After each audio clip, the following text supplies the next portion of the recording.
Another really good source of SEO information is the Google Webmaster Central blog. This is the address here. You might want to set this up and bookmark it. If we go and have a quick look, as you can see at this point, Google is just switching people over to the new search console and it's coming out of beta. So there's an awful lot of information about sort of new test tools that are available. And of course, each one of these things, if you want to, for instance, know about the URL inspection tool, you can just click on that and get information. And all these other things here, again, you can just simply click on these and get more information. So there's a lot in here about AMP and things like that.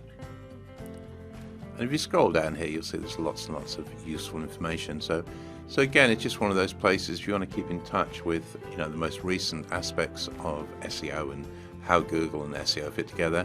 Just every so often, just go and have a flick through it and see if there's something interesting or relevant to you.